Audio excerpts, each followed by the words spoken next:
Hello guys, welcome back to my YouTube channel stand out classes. तो चलिए आगे बढ़ते हैं। हम लोग अपना chapter 2 business studies class 11th पढ़ रहे थे, which is form of business. ठीक है, डिफरेंट फॉर्म्स ऑफ बिजनेस। तो उसके अंदर हम पार्टनरशिप तक कर चुके हैं।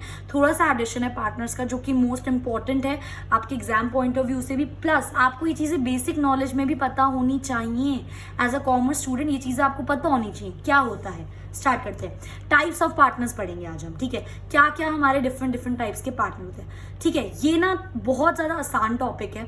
ठीक है, एक अगर आपने अपने मन में एक पैटर्न फिट कर लिया कि ये चीज़ें मुझे बतानी एक पर्टिकुलर पार्टनर के बारे में, तो आप ये ऐसे कर सकते हो।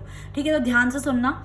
अभी ढंग से पढ़ लिया तो अभी दिमाग में फिट हो जाएगा बिल्कुल। ठीक है, तो सबसे पहला हमारा होता है एक्टिव पार्टनर। तीन करके डिस्कस करते हैं। सेकेंड होता है हमारा स्लीपिंग पार्टनर बोल लो, या डोमिनेंट, या आप इसको डोमिनेंट पार्टनर बोल लो। ठीक है, और थर्ड होता है आपका सीक्रेट पार्टनर। पहले इन तीनों के बारे में पढ़ते हैं। नाम से ही पता चल रहा है एक्टिव पार्टनर।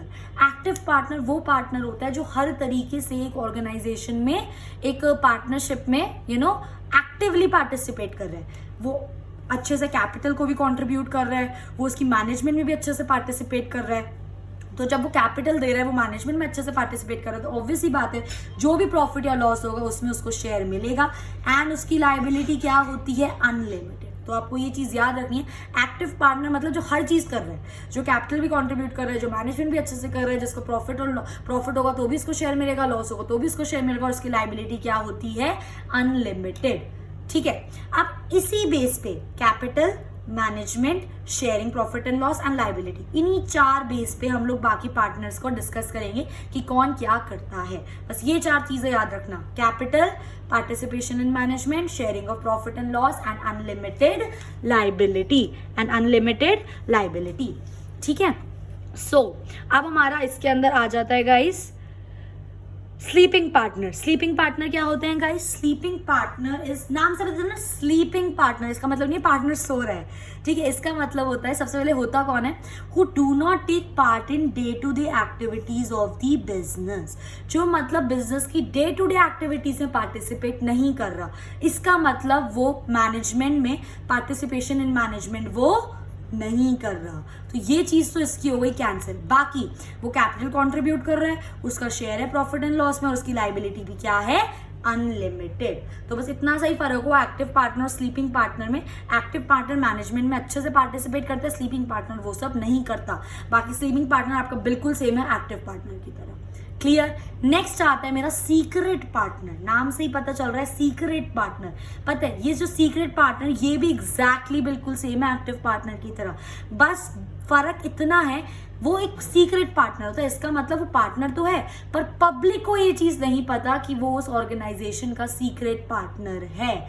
वो कैपिटल भी कंट्रीब्यूट करता है, वो पार्टिसिपेट भी अच्छे से करता है मैनेजमेंट में, वो शेयर भी करता है प्रॉफिट एंड लॉस, और उसकी लायबिलिटी अनलिमिटेड भी होती है। बस पब्लिक को नहीं पता होता कि ये बंदा इस पर्टिकुलर पार्टनरशिप में पार्टनर है। Partner who is associated with the firm से रिलेटेड है, but is unknown to the public. लोगों को नहीं पता। बाकी rest same as active partner. Capital भी कंट्रीब्यूट करता है, एक्टिव पार्टिसिपेट भी करता है मैनेजमेंट में, शेयर भी करता है प्रॉफिट एंड लॉस की लायबिलिटी भी क्या होती है? अनलिमिटेड। आई होप ये तीन तो बहुत आसानी से समझ आए होंगे। एक्टिव पार्टनर कौन होता है, स्लीपिंग पार्टनर कौन होता है, और सीक्रेट पार्टनर कौन होता है।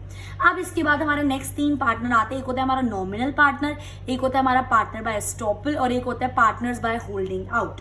ठीक है, नॉमिनल पार्टनर कौन होता है? ध्यान से सुनना, थोड़ा सा डिफरेंट है।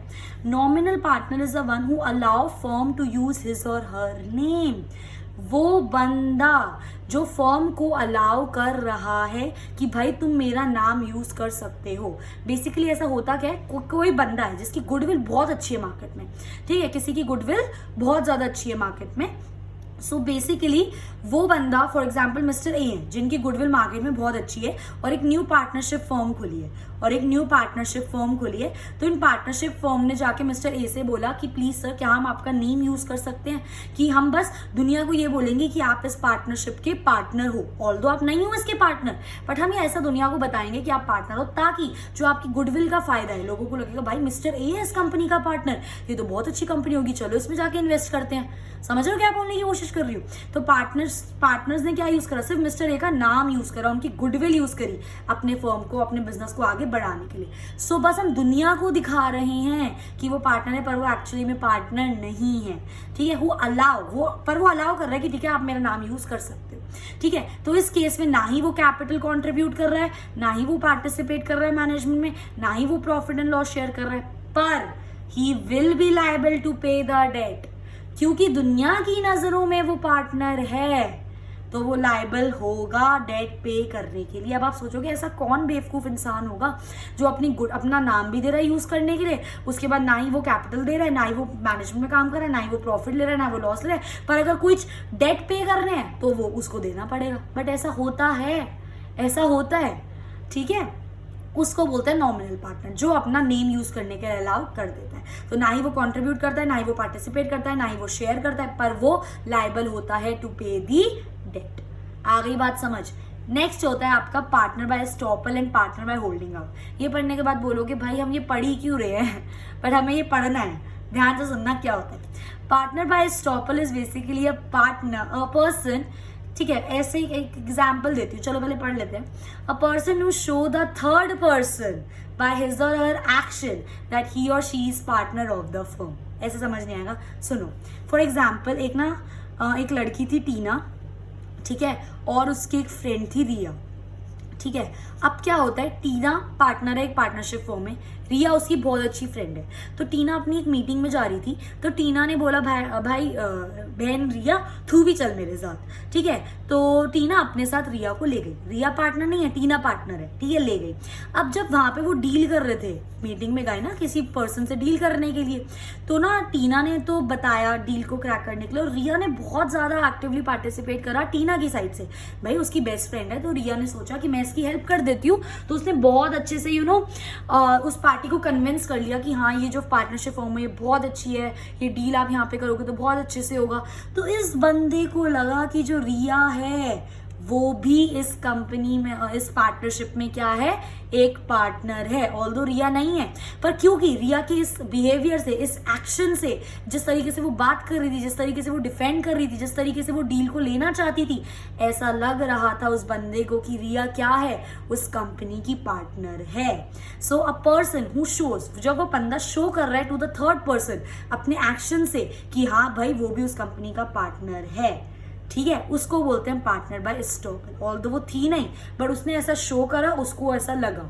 ठीक है, तो इस केस में भी सेम हो जाता है, ना ही वो कंट्रीब्यूट करती है कैपिटल, ना ही वो पार्टिसिपेट करते हैं मैनेजमेंट में, ना ही वो शेयर करते हैं, but they are liable to pay liability, उनकी अनलिमिटेड लायबिलिटी हो जाती है।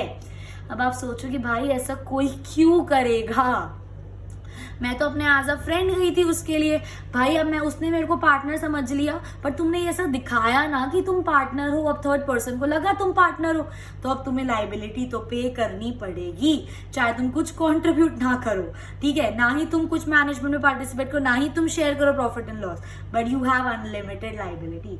यूजुअली पता है ये चीज तब होती है, किसी आपको कोई सिस्टर आपकी हेल्प करना चाहे, कोई आपके पेरेंट्स आपके बिजनेस में हेल्प करना चाहे। ठीक है, फॉर एग्जाम्पल मैं एक पार्टनरशिप फर्म में, मेरी पार्टनरशिप फर्म डूब रही है, तो मेरे पापा ने आके बोला चलो ठीक है, उन्होंने किसी थर्ड पर्सन को ऐसा शो करा कि वो पार्टनर हैं, ठीक है, और वो उन्होंने शो करा तो वो उसमें हेल्प कर रहे थे मुझे मेरी लायबिलिटी को पे करने में। यूजुअली ये चीज ऐसे होती है, बट ऐसे बहुत ही कम लोग होते हैं। समझे मेरी पार्टनर बाय एस्टॉपल का मतलब क्या हुआ, कि व्हेन एक बंदा अपने एक्शन से शो कर रहा है तीसरे बंदे को कि भाई वो पार्टनर है, that is partner by estoppel. Similarly एक सेम है बिल्कुल पार्टनर बाय होल्डिंग आउट, बस एक छोटा सा फर्क है इसके अंदर भी सेम है। जब तक देखो पहले पढ़ लेते हैं, who is not the partner of the firm, कोई ऐसा बंदा जो पार्टनर ऑफ द फर्म नहीं है बट नोइंगली रिप्रेजेंट हिमसेल्फ, वो पार्टनर नहीं है। जैसे रिया वो पार्टनर नहीं थी, बट वो किसी के सामने, किसी थर्ड पर्सन के सामने अपने आप को एज अ पार्टनर रिप्रेजेंट कर रही है कि हाँ मैं इस कंपनी की पार्टनर हूं। तो सेम चीज हो गई ना पार्टनर बाय एस्टॉपल की, बट सेम वही चीजें हो गई, कॉन्ट्रीब्यूट नहीं करना, पार्टिसिपेट नहीं करना, शेयर नहीं करना, बट अनलिमिटेड लायबिलिटी होगी। ठीक है, सेम चीज है बिल्कुल, बट एक छोटा सा फर्क है, पार्टनर बाय होल्डिंग आउट में अगर रिया चाहे तो अपने आप को इस अनलिमिटेड लाइबिलिटी से बचा सकती है। कैसे? वो एक डिनायल इशू कर सकती है, कि वो डिनाई कर सकती है कोई प्रूफ देके, कि कोई रिटन डॉक्यूमेंट देके कि मैं इस कंपनी की पार्टनर नहीं हूं, तो वो उस लाइबिलिटी से बच जाएगी। आई होप ये चीज़ अब आपको अच्छे से समझ आ गई कि पार्टनर बाय एस्टॉपल में आप डिनाई नहीं कर सकते हो कि आप नहीं हो। उस बंदे को आपने जाके दिखाया आप हो, तो अब आप हो, आपको लाइबिलिटी पे करनी पड़ेगी, आपकी अनलिमिटेड लाइबिलिटी हो गई। But partner by holding out में आप लोग अगर रिप्रेजेंट कर रहे हो तो आप बाद में डिनाई कर सकते हो एक रिटन प्रूफ से कि आप उस कंपनी के पार्टनर नहीं हो। तो ये होता है guys nominal partner, partner by estoppel and partner by holding out. 110% में श्योर हूं आपको ये चीज समझ आई। ठीक है, उसके बाद एक छोटा सा टॉपिक और आ जाता है हमारा, what about minor as a partner. ठीक है, माइनर कौन होते हैं गाइस? बिलो 18, ये तो सबको पता है। माइनर वो होते हैं जिनकी एज क्या होती है? बिलो 18। तो क्या एक माइनर पार्टनर बन सकता है? ये मेरा क्वेश्चन है। ठीक है, अब ध्यान से पढ़ेंगे, बहुत इंटरेस्टिंग चीज है। सबसे पहली चीज, माइनर है वो, 18 साल से कम है उसकी उम्र, इसलिए वो किसी लीगल कॉन्ट्रैक्ट में एंटर नहीं हो सकता।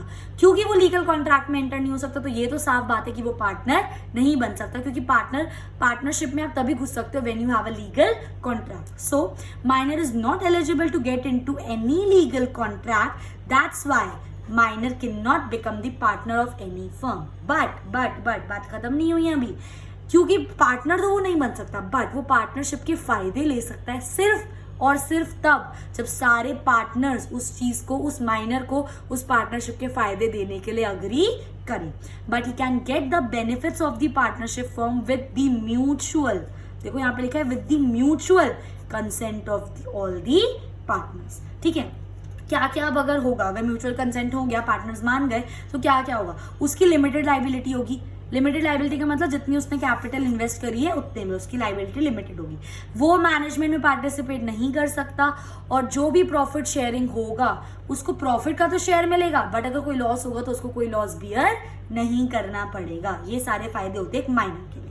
ठीक है, और इसके पास एक और एडवांटेज होता है कि वो इजीली इंस्पेक्ट कर सकता है कंपनी के अकाउंट्स। वो चाहे तो इजीली कंपनी के अकाउंट्स को चेक ऑन कर सकता है। ठीक है, अब जब वो 18 का हो जाए, अब उसके पास चॉइस है, या तो वो पार्टनर बन जाए उस फर्म का या फिर वो ना बने। तो उसे अपना डिसीजन देना है। अब 18 साल का वो हो गया, जब वो 18 साल का हो जाएगा, 6 महीने के पीरियड के अंदर उसको डिसीजन देना है कि वो उस कंपनी का पार्टनर बनना चाहता है या फिर वो उस कंपनी का पार्टनर नहीं बनना चाहता। ठीक है, अगर उसने डिसीजन दे दिया तो ठीक है। बाय चांस वो 6 महीने में डिसीजन नहीं दे पाता कि मेरे को पार्टनर बनना या मुझे पार्टनर नहीं बनना, तो वो ऑटोमेटिकली किस में कन्वर्ट हो जाएगा? एक एक्टिव पार्टनर में। आई बात समझ? तो देखो, on turning 18 it is the choice of the person to become partner और नॉट, उसकी चॉइस है।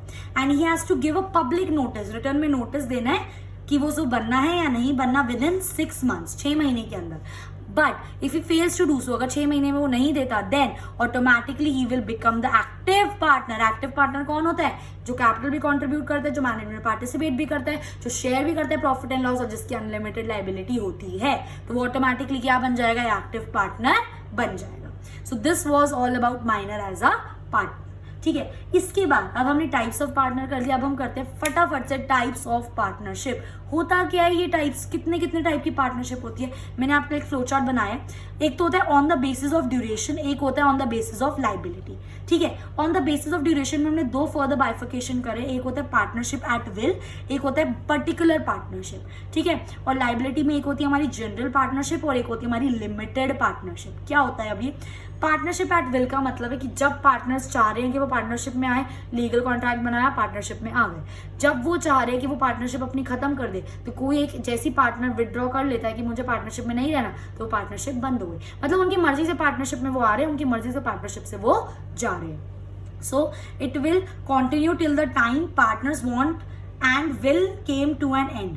मतलब ये तब तक रहेगा जब तक पार्टनर्स चाहते हैं पार्टनरशिप में रहने के लिए, एंड वो end, it will came to an end when, जब भी कोई पार्टनर विड्रॉ कर लेता है पार्टनरशिप से तो वो आपकी पार्टनरशिप क्या हो जाएगी, बंद हो जाएगी। मर्जी है, रहो मत रहो, सीधी बात। नेक्स्ट आता है आपका पर्टिकुलर पार्टनरशिप। जब आप एक पार्टनरशिप ज्वाइन करते हो गाइस, बट एक पर्टिकुलर प्रोजेक्ट के लिए, फॉर एग्जांपल 4 जनों ने अपनी पार्टनरशिप बनाई एक बिल्डिंग बनाने के लिए, जैसे ही वो बिल्डिंग बन जाएगी, तैयार हो जाएगी, वो पार्टनरशिप खत्म। So it is form for a particular project के लिए, it automatically ends when that project ends. I hope ये चीज क्लियर हो गई होगी। नेक्स्ट होती है मेरी जनरल पार्टनरशिप और उसके बाद आती है मेरी लिमिटेड पार्टनरशिप। जनरल पार्टनरशिप ध्यान से समझना, क्योंकि हम बात कर रहे हैं partnership on the basis of liability. General partnership होता है liability of partner is unlimited. General partnership में जो लाइबिलिटी होती है ना पार्टनर की, वो क्या होती है, अनलिमिटेड होती है। एंड जॉइंट, मैं इसका मतलब अच्छे से आपको बता चुकी हूँ। जॉइंट का मतलब क्या होता है कि अगर एक पार्टनर फेल हो जाए अपनी लाइबिलिटी पे करने के लिए, चाहे उसने अपने पर्सनल एसेट बेच दिए तब भी वो अपना शेयर नहीं दे पाया, तो बाकी पार्टनर्स को उसका भुगतान करना पड़ेगा। ठीक है, तो जनरल पार्टनरशिप में सारे पार्टनर्स की जो लाइबिलिटी होती है वो क्या होती है, अनलिमिटेड होती है। ठीक है, इस पार्टनरशिप के लिए रजिस्ट्रेशन ऑप्शनल है। आप अपना पार्टनरशिप फॉर्म रजिस्ट्रेशन कराओ या मत कराओ, आपकी मर्जी है। ठीक है, एंड जो एग्जिस्टेंस होती है कि कॉन्टिन्यूटी की पार्टनरशिप कब तक चलेगी, अगर किसी की डेथ हो जाती है, कोई इंसॉल्वेंट हो जाता है, कोई बैंक करप्ट हो जाता है, तो आपकी partnership will come to an end. ये होता है आपका जनरल पार्टनरशिप। ठीक इसका एग्जैक्टली उल्टा होता है आपका लिमिटेड पार्टनरशिप। बस एक कंडीशन होती है, इन लिमिटेड पार्टनरशिप जितने भी आपके मेंबर्स होंगे, जितने भी आपके पार्टनर्स होंगे, एटलीस्ट बोल रही हूँ, एक या उससे ज्यादा लोगों की अनलिमिटेड लाइबिलिटी होनी चाहिए मिनिमम। लिमिटेड पार्टनरशिप में एक जने की तो अनलिमिटेड लाइबिलिटी होनी ही होनी चाहिए, उससे ज्यादा की भी हो सकती है, प्लस बाकियों की लिमिटेड लाइबिलिटी हो सकती है। So the liability of one partner at least is unlimited. At least एक पार्टनर की अनलिमिटेड, बाकी सबकी क्या हो सकती है, लिमिटेड। अब इसका एग्जैक्टली उल्टा, इसमें रजिस्ट्रेशन ऑप्शनल थी, इसमें रजिस्ट्रेशन कंपलसरी है। इसके अंदर आपकी कॉन्टिन्यूटी इफेक्ट होगी, किसी की डेथ हो गई, कोई इंसॉल्वेंट हो गया, पर इसके अंदर आपकी कॉन्टिन्यूटी इफेक्ट नहीं होगी। ठीक है, सो डज नॉट टर्मिनेट, नहीं खत्म होगा। Registration is compulsory and limited partners have no right in management, क्योंकि इसके अंदर हमारे जो मैनेजर से सारे अनलिमिटेड पार्टनर्स थे, तो सब एक्टिवली मैनेजमेंट में पार्टिसिपेट कर सकते थे।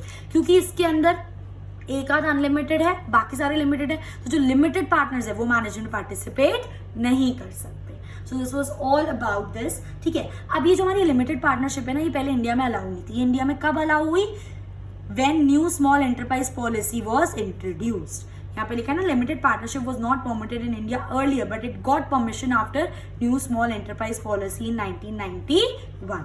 सो आई होप गाइज ये चीज आपको ढंग से अच्छे से समझ आ गई होगी। इस वीडियो का हमारा लास्ट टॉपिक है, that is partnership deed. Partnership deed क्या होता है, इंपॉर्टेंट चीज है, पता होनी चाहिए। Partnership deed is like a general agreement.